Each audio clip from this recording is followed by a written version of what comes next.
2NURFM News for our sponsor Guardian Jewellery, Toronto Town Square and the Esplanade, Warners Bay. It's 1 o'clock. Good afternoon. I'm Jacinta with 2NURFM Hunter News. Hunter New England Health are defending reports of almost $50 million of taxpayer funds paid out for medical mistakes over the last 3 years. In a statement, it says there has not been a significant increase in the number of clinical incidents from December 2012 to December 2014. The payments reflect a growing trend among aggrieved patients who are choosing to sue when they experience an adverse outcome. Employment and tourism is at risk in the Hunter Valley, with the area being targeted for new coal projects. 4 new mines and 4 expansions have been proposed west of Muswellbrook. After 200 jobs were laid off in the Mount Arthur megamine last year, there are community concerns around the sustainability of the industry. New South Wales Coordinator for the Lock the Gate Alliance, Georgina Woods, says mining isn't a secure future for the area. The planned expansion areas for the coal industry are going to encroach on, major areas occupied by the thoroughbred breeding industry and the wine tourism industry. And that's going to directly threaten those people who are employed there. And it's also going to mean that we are sacrificing sustainable long-term rural industries for coal mining, which really only lasts for a few decades. Plans to rezone and develop 4 hectares of Boomerang Park at Raymond Terrace have come under fire from community members.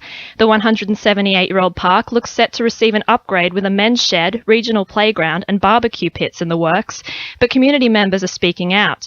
The Boomerang Park Action Group says the area is a public park with an existing management plan and needs to be preserved for future generations. The Hunter has shown its generosity this weekend, with $180,000 being raised for the Salvation Army's annual Red Shield appeal. Despite the wet weather, nearly 1,000 local volunteers took to the streets for the charity's biggest fundraising appeal. For those who didn't get a knock on their front door, the appeal will remain open until June 30th. Amber Dale from the Salvation Army says they support a variety of services to help those in need in the Hunter. So within the Hunter we have our Oasis Youth Network, and we work with disadvantaged youth who maybe don't fit mainstream society or schooling, and we offer them training opportunities. But we also do drug and alcohol counselling and a lot of other counselling services there for youth. So we have lots of varied services that the Red Shield really helps us support. 6 trails in the Barrington Tops National Park are closed from today. The trails have been closed to protect from the elements, to be usable come summer. Sightseers are being warned to watch for snowfall in the park and to be prepared for the region's patchy mobile service.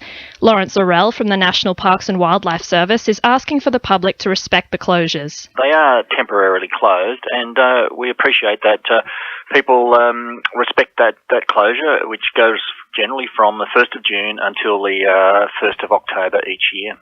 In finance, the All Ords is down 79.6 points at 56.95, and $1 Australian dollar is buying 76.51 US cents. Sport for our sponsor, NewcastleCheapestCars.com.au. Newcastle coach Rick Stone could have a few selection headaches to deal with as he puts the team together for next Saturday's clash with the Canberra Raiders at Hunter Stadium. The Knights are a team of walking wounded at the moment, with big names such as Kirk Gidley and Jared Mullen out with injuries. Forward Chris Houston says despite being down on troops, they came close to toppling the Warriors, who came away with a 24-20 win. We were definitely in the game, right till the end there, but like Stoney said, the first bit after half-time, 2 weeks in a row, it's killed us, and it's something that we need to work on. The Hamilton Hawks notched up their 7th straight win in the Newcastle and Hunter Rugby Union on Saturday with a comprehensive 41-25 victory over reigning premiers, the Wanderers. The result moved the Hawks 7 points clear at the top of this table. And Newcastle-born golfer Stephen Bowditch has won his 2nd ever PGA event, taking out the Byron Nelson Championship in Texas by 4 shots. That's sport. I'm Annabelle Regan. 2NURFM News time is 1:05.